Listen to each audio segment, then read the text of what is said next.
From D to D. Opo, nagpalagay ako ng inflatable playground dito sa kapitbahay namin. Hindi kasi ako pinayagan sa village namin, kaya dito na lang. Kaya pasensya na sa kapitbahay namin kung nanggulo kami. Gusto ko lang din kasi mag-celebrate ng 16 million followers. Kaya ang ending, para bumalik kami sa pagkabata. Pagbigyan nyo na kami kasi madalang lang namin to gagawin. At hindi ko nga in-expect na may hinandang sorpresa para sa akin si Chow. Yan. At eto nga, ready na si From This to This. Gusto ko lang i-greet yung sarili ko ng happy 16 million followers. Parang kailan lang nung nag-celebrate ako ng 15 million. Hoy, wag tayo magdadrama. Sobrang lapit nga lang ng pupuntahan natin. Nasa 2 minutes lang, nandito ka na. Nagdala na rin ako ng payong kasi ayoko na makitit. Double celebration nga yung mangyayari kasi yung kaibigan namin gagraduate din ngayon. Bigla na nga lang akong pumasok sa bahay ng kapitbahay namin. Sabi ko naman sa inyo, feel at home na talaga si From This to This. Sakto, dumating na din yung mga staff na gagawa sa inflatable natin. Yung kaibahan sa inflatable natin ngayon, mababasa naman tayo. Kaya abangan nyo mamaya kasi makakapagbikini na ako. Napakakikay nga ng mga ni-red ko na food ko. Sabi ko naman sa inyo, yung kaartihan ko sa buhay, idadalo ko talaga hanggang dito. Pero huwag kayo mag-alala kasi hindi naman masama yung ugali ko. Nag-avail din pala ako dito ng popcorn, cotton candy, hotdog, pati na rin ice cream. Siguro kung ako'y magiging tindera ng ice cream, baka malugi kayo. Kasi wala na akong ibang gagawin kundi magpaganda na lang. Buti na lang lumabas na din yung may-ari ng bahay kasi baka pagkamalan akong owner.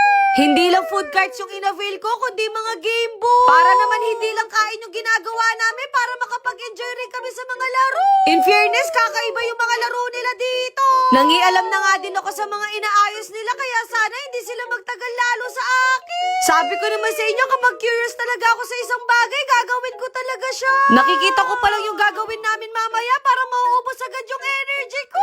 Kapag pa naman ako inalobat, kailangan ko talaga mag-recharge. May mga harang din pala dito kaya hindi tayo makakadaya.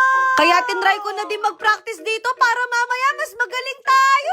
Hoy, hindi ka gaganyan. Hindi man nga ako nakakashoot kaya alam nyo na kung sino matatalo mamaya. Manalo man o matalo, basta alam ko maganda pa rin tayo. Hoy, pampalubag loob. Finally, natapos na yung game booth at saka yung food carts natin. Kaya naman it's time para ayusin na natin yung inflatable playground. Sa totoo lang, dapat kahapon pa talaga namin to gagawin. Pero dahil ang lakas ng ulan kahapon, hindi kami natulog. Kaya ang problema naman namin ngayon, sobrang init talaga.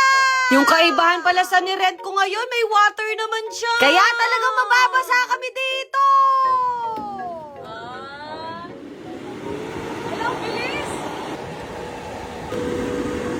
Grabe, parang 15 minutes lang lumobo na agad yung inflatable natin. Parang gusto ko na tuloy maglaro tsaka magbabad dito. Kaso naalala ko may mga kasama pala ako. Sigurado may mga batang masaya na naman. Kung dati nakikita ko lang to sa mall, ngayon nakakapag-rent na tayo ng ganito.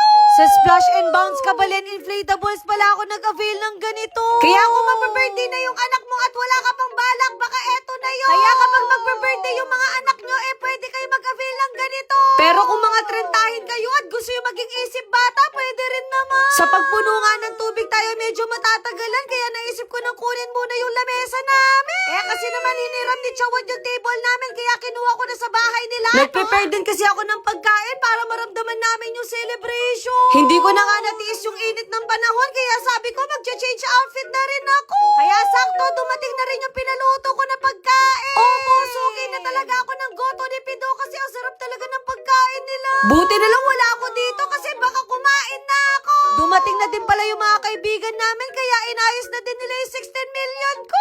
Kaya pagdating ko, hindi na ako nahulas, no? Unti-unti na nga nagsisidatingan yung mga kaibigan namin. At pagkakita ko nga sa inflatable, halos puno na yung tubig. Naalala ko tuloy nung bata ko, lagi na lang ako umiiyak sa nanay ko na gusto ko talaga mag-swimming. Ngayon, halos every month nakakapag-swimming na ako.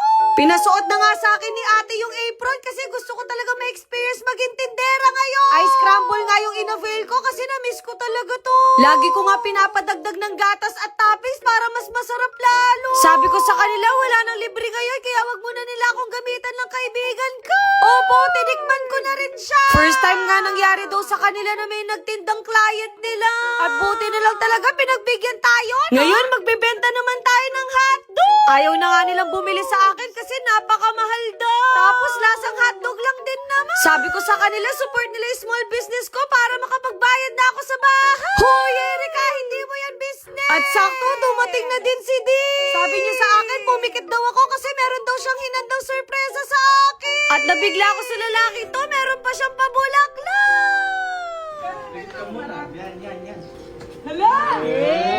Hindi na ako magpapaka-plastic pero kinilig talaga ako dito. Siya kasi yung kaisa-isang lalaking nag-effort na gumawa ng bouquet para sa akin. At sa sobrang effort ni Dee, hindi ko alam kung paano ba ako babawi sa kanya. Hoy, tigilan mo na yung pagiging pabebe mo. Basta ang wish ko sa kanya, more million followers sa amin. Siguro, more pera na rin.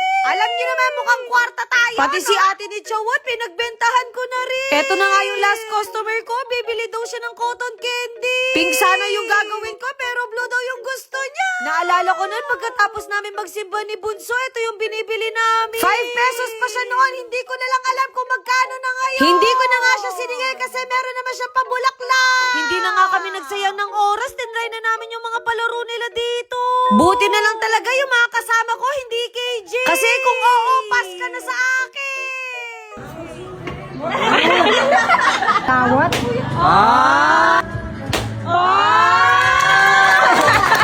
Diba? Hindi man halatang nag-enjoy kami dito, no? Hindi man nga kami naboring dito kasi ang dami mong pwedeng laruin. Hoy, mas marami pa ang kaharutan. Meron pa nga humabol dito kasi nabigla na lang ako, nandito sina mama at papa. Hindi daw kasi pwedeng mawala sila dito sa celebration na to. Sila din kasi yung unang naniwala sa akin since day one. Sakto, dumating yung isa kong best friend na kakagraduate lang. Sobrang proud nga ako sa kanya kaya sabi ko ipagpatuloy niya yung pagpa-vlog. Kaya ang nangyari dito, double celebration talaga. At syempre gusto ko din ma-include dito yung mga small wins naming lahat. Kaya ang wish ko sana sumakses kaming lahat. Simula din kasi nung nabili ko yung bahay, ang dami ko ding natutunan. Opo, hindi mo rin talaga maiwasang ma-pressure sa buhay. Pero dapat hindi mo pa rin kinakalimutan mag-enjoy. Sabi nga nila, life is short kaya piliin mong maging hayo. Hoy, mali yun. Napansin ko, mga kaibigan ko yung mga niyaya ko dito, pero bakit kami lang ni Dee? Halos araw-araw na nga kami magkasama at konti na lang magpapalit na kami ng mukha. Sabi nga ng mga kaibigan ko, magsiswimming daw sila pero hindi daw sila magbababad sa mukha. Naka-video daw kasi baka biglang mag-iba yung anyo nila. Siguro enjoyin muna namin tong banding na to. Ayun lang.